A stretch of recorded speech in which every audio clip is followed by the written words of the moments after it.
Hi, everybody. I've not done this before, so I might be just a little nervous as we go through, but I would like to share my story with you, my cancer story. Um, I, in 2012, was diagnosed with uterine cancer. My stage was 1A, but I had something called lymphovascular space invasion.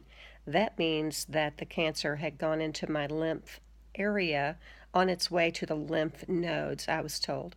They did a hysterectomy through the Da Vinci method, and at that point, my doctor, he is with Kettering Health Networks, he wanted to see me every 3 months. I went for checkups every 3 months, as I was told to do.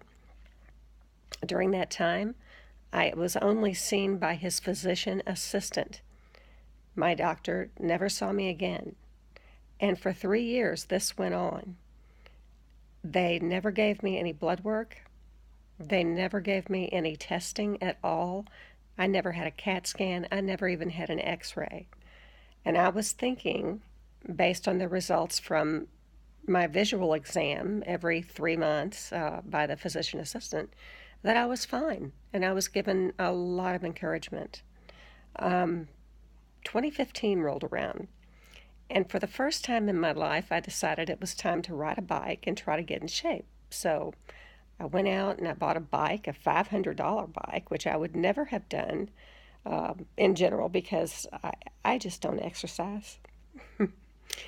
So I bought this bike and I went out for a ride and realized I couldn't get very far without almost passing out because I could not breathe. I went to the doctor as soon as I could. I knew something was drastically wrong. And when I went to the doctor, he had thought I had a heart attack.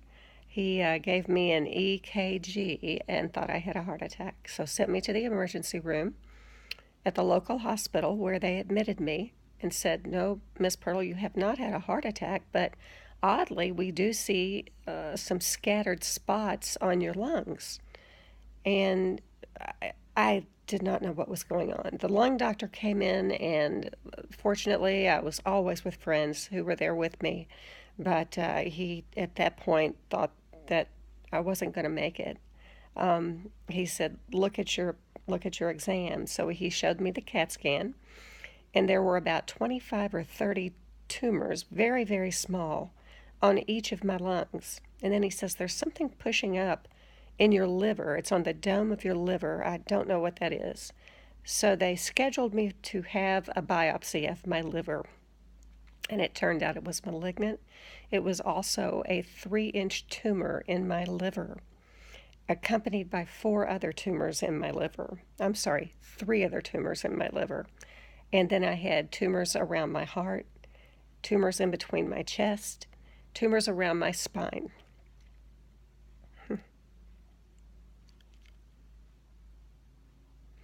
Sorry.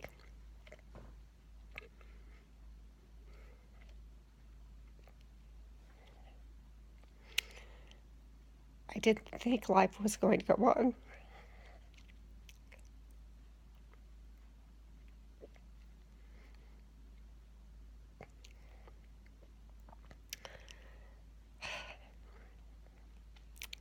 I sold houses. I was a realtor. And I knew that I had made a very good friend who, she was the CEO of a local lab called CompuNet in our area. Her name was Lisa, and she had just come out of breast cancer. And she told me, and this was a year before, she said, "Terri, if you ever or anybody that you know ever has cancer, you need to go to Cancer Treatment Centers of America." I did. The bills were very low, and they are the best there are. So we went to the Cancer Treatment Centers of America. And don't you know, my CA 125 level was at that time 800 or more. And within 2 treatments, it had dropped to 85. Within the third treatment, it was completely normal within like 34 or 35. And then by the fourth treatment, it was way below normal. 0 to 35 is normal.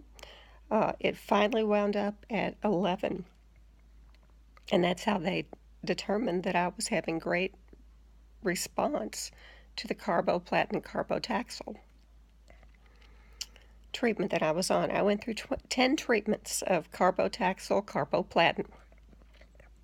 In July of 2016, it was gone. They could not find my cancer, and I was pronounced cancer-free. A month later, I was going camping, and I got in my car, not realizing that my friend who had pushed the seat up had pushed the seat up. I got in my car on the driver's side to pull it up into the garage, and I hit my head about as hard as anybody could hit their head without being knocked out.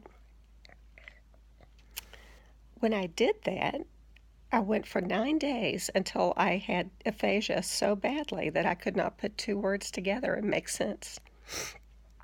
I said, I've got to go to the emergency room. Something is drastically wrong. So I went to the emergency room, and when I did, they gave me a CAT scan and said, Miss Pirtle, we're sorry to tell you this, but you have 4 lesions in your brain. And so at that point, I really thought it was over.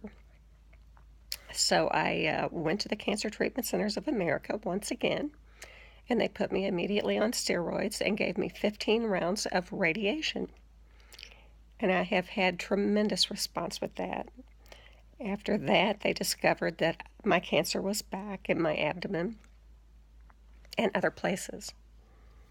So what they did was put me on another chemotherapy treatment called carboplatin, the same one I was on before, and another biotherapy called Avastin.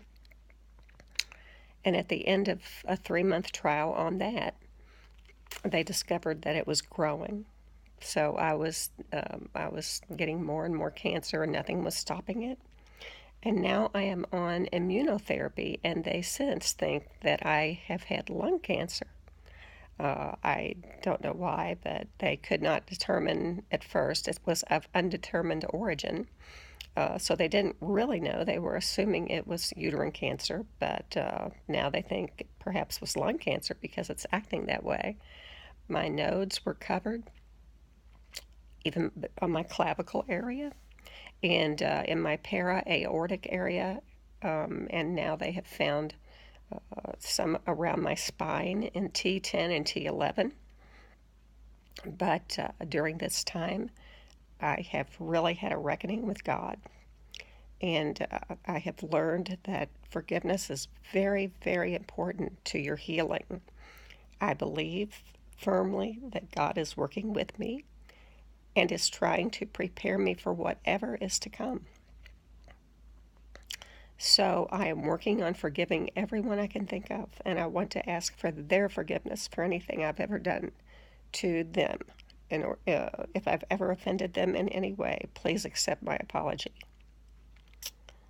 So I'm happy to say I'm here almost 2 years later, and I'm doing okay. I'm walking, I'm talking, I'm standing straight up. I'm not leaping tall buildings. I'm not going out for long walks, but I'm able to pet my dogs and play with them and, live the best life that I can live right now. So that is my story, and I will update you as time goes by. Thanks for listening.